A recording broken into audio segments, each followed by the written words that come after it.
عزیزو و دوستو السلام علیکم ورحمۃ اللہ وبرکاتہ۔ حضرات، سیرت صبر عالم صلی اللہ تعالی وسلم کا قریش کا انرگل دورویوہار کا کچھ حصہ رہ گیا تھا۔ آج میں اس کا بیان کروں گا انشاءاللہ تعالی، اور ساتھ ہی ساتھ ابو جہل کی جو ہے اسفل سازش جو تھی اس کے بارے میں بھی آپ حضرات کے سامنے پیش کرنے کی کوشش کروں گا۔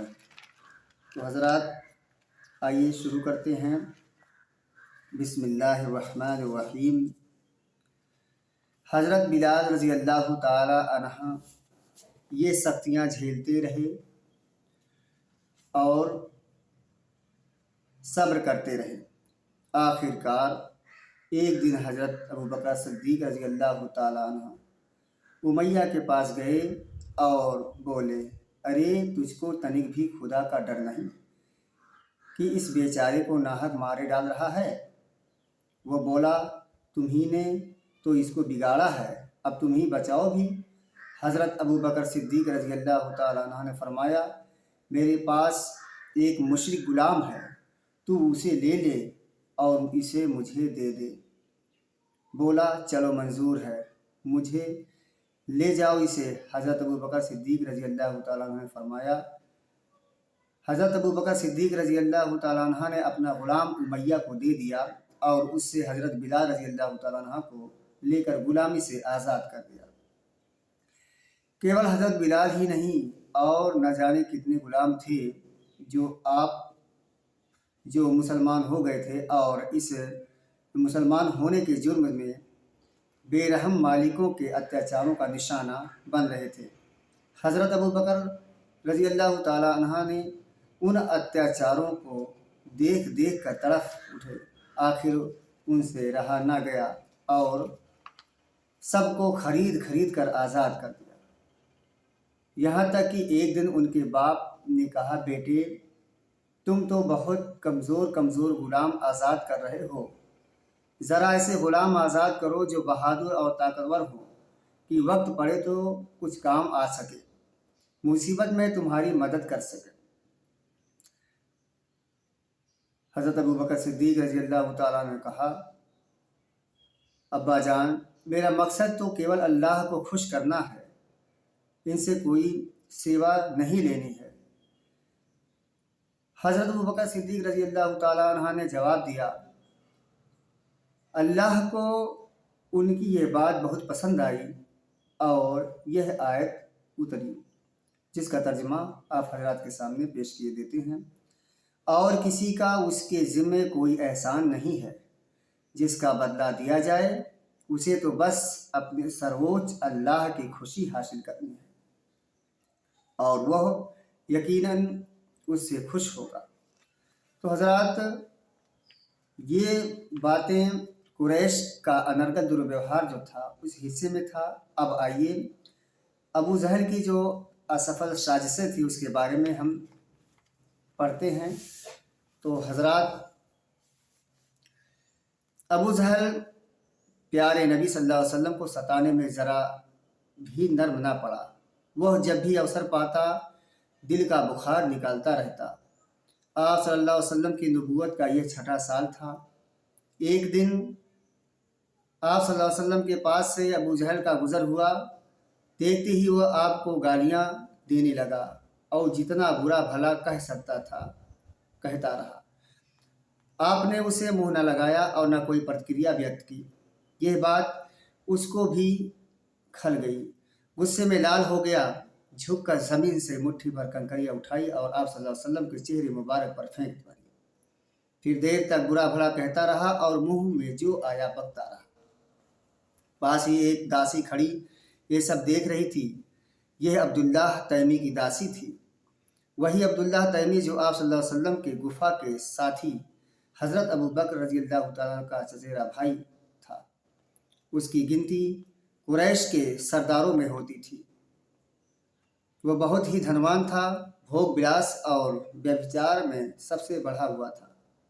وہ داسیاں خرید کر رکھتا اور ان سے ویشیا ورت کراتا تھا۔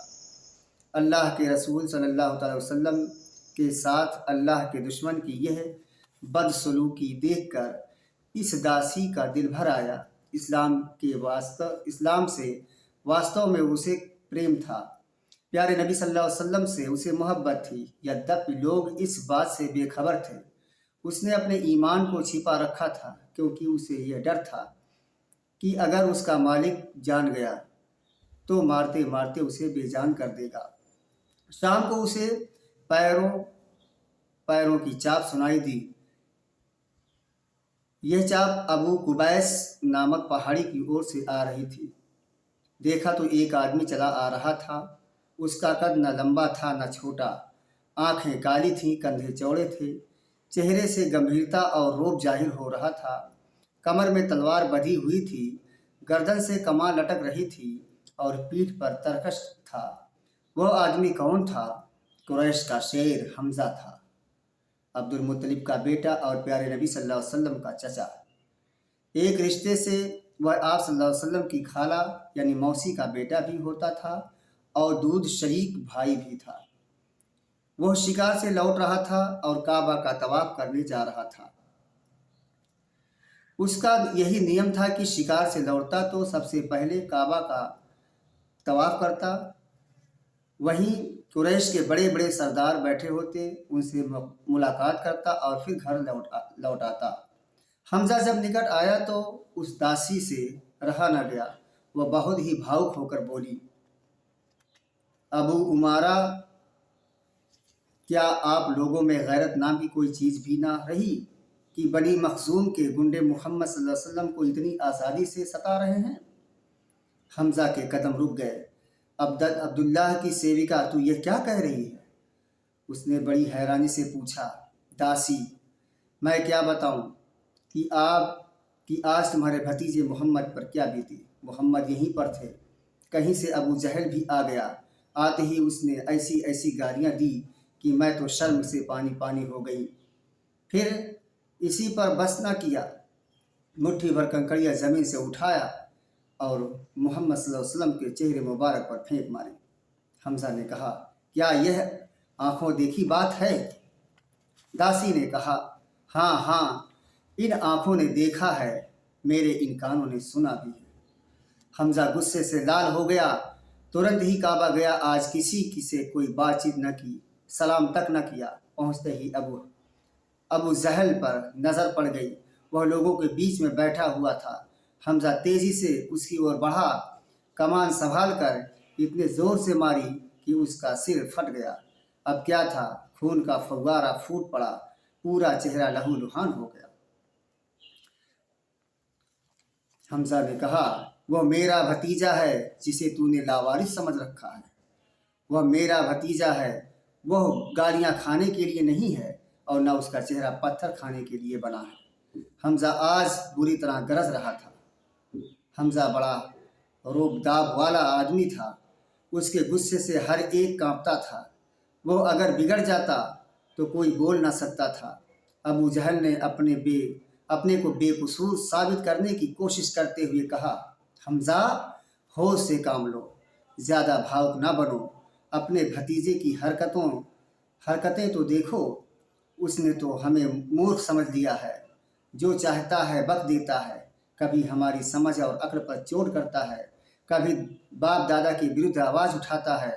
اس پر بھی بس نہیں، ہمارے دیوتاؤں تک کو نہیں چھوڑتا اور پھر ہمارے جتنے غلام اور داسیاں ہیں سب کو بہکاتا ہے۔ حمزہ نے جواب دیا، تم سے زیادہ نادان ہے بھی کون کہ ایک اللہ کو چھوڑ کر بے جان مورتیوں کو پوجتے ہو؟ کان کھول کر سن لو، میں بھتیجے کے ساتھ ہوں۔ اب اسلام ہی کے لیے میرا جینا ہے، اسلام ہی کے لیے میرا مرنا ہے۔ ابو جہل بنی مخزوم قبیلے سے تھا، وہاں اس قبیلے کے بھی کچھ لوگ موجود تھے۔ وہ ترنت ابو جہل کی مدد کے لیے آگے بڑھے اور بولے، حمزہ، ہوش میں رہو، دماغ نہ خراب کرو، کیا تم اپنے دین سے پھر گئے ہو؟ کیا تم بھی محمد صلی اللہ علیہ وسلم کے چکر میں آ گئے ہو؟ حمزہ نے کہا، جب اس کا سخت ہونا مجھ پر اسپشٹ ہو گیا تو پھر میں اس سے کیوں نہ سویکار کروں؟ سن لو، محمد اللہ کے رسول ہیں، جو کچھ کہتے ہیں بالکل سچ ہے، خدا کی قسم اب میں اس سے نہیں پھر سکتا۔ ہاں اگر تم سچے ہو اور ساہس رکھتے ہو تو روک کر دیکھ لو۔ ابو جہل نے حمزہ کا یہ غصہ دیکھا تو ڈرا، سمجھ گیا اس کا انجام اچھا نہیں ہو سکتا۔ ساتھیوں سے بولا، ہٹو، جانے بھی دو، میں نے واستو میں محمد پر بڑا ظلم کیا۔ یہ اسی کی پرتکریا ہے۔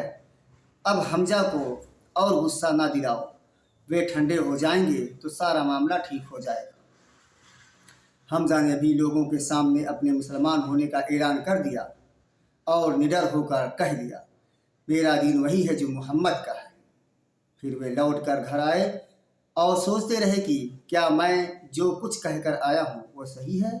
کہیں میں نے غلط بات کا اعلان تو نہیں کر دیا؟ کہیں میں بھاؤ تو نہیں ہو گیا؟ آنکھوں میں رات کٹ گئی، پوری رات جاگتے رہے اور دعا کرتے رہے، اے رب مجھ کو سیدھا راستہ دکھا، میرے دل کی بے قراری دور کر۔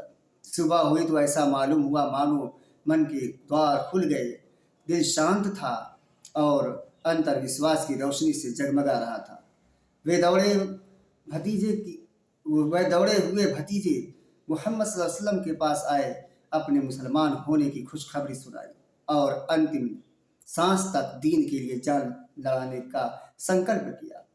حمزہ رضی اللہ تعالیٰ عنہ کے مسلمان ہونے سے کفر کا سنگھاسن کانپ اٹھا۔ اسد اپنے ایک بڑے بہادر اور جانباز سپاہی سے محروم ہو گیا۔ حمزہ رضی اللہ تعالیٰ عنہ کے ایمان لانے سے آپ صلی اللہ علیہ وسلم کو کتنی ادھک خوشی ہوئی، اس کا اندازہ کون کر سکتا ہے۔ لوگوں نے دیکھا اس سمے آپ صلی اللہ علیہ وسلم کا مکھڑا گلاب کی طرح کھلا ہوا تھا اور چاند کی طرح چمک رہا تھا۔ حمزہ رضی اللہ تعالیٰ عنہ کے مکھ سے ایمان کی بات سن کر بے اختیار آپ صلی اللہ علیہ وسلم کی زبان سے یہ شبد نکلے، اے اللہ حمزہ کے قدموں کو ایمان پر جمائے رکھا۔ حمزہ رضی اللہ تعالیٰ عنہ قریش کے سب سے بڑے پہلوان تھے۔ ان کی بہادری کی ہر اور چرچا تھی، ہر چھوٹا بڑا ان سے دبتا تھا۔ ان کا مسلمان ہونا اسلام کے انت کال کا شبھارمبھ تھا۔ اسی سمے آپ صلی اللہ علیہ وسلم نے یہ دعا بھی کی، اے خدا عمر اور امر میں جو تجھے ادھک پری ہو اس کے دوارا اسلام کی مدد کر۔ عمر خطاب کا بیٹا تھا اور امر ابو جہل ہشام کا۔ یہ دونوں قریش کے بہت ہی طاقتور اور با اثر سردار تھے۔ آپ صلی اللہ تعالی وسلم کی تمنا تھی ان دونوں میں سے کوئی ایک بھی مسلمان ہو جائے گی، اس سے اسلام کی طاقت کئی گنا بڑھ جائے گی۔ صدق اللہ مولانا العظیم۔ حضرات، آج ابو جہل کی اسفل سازش کے بارے میں آپ حضرات کے سامنے میں نے اپنے ٹوٹے پھوٹے انداز میں پیش کیا۔ انشاءاللہ تبارک تعالیٰ کل اللہ کے رسول صلی اللہ علیہ وسلم پرم رکشک کی سرکشا میں بیان ہوگا۔ تب تک کے لیے خدا حافظ۔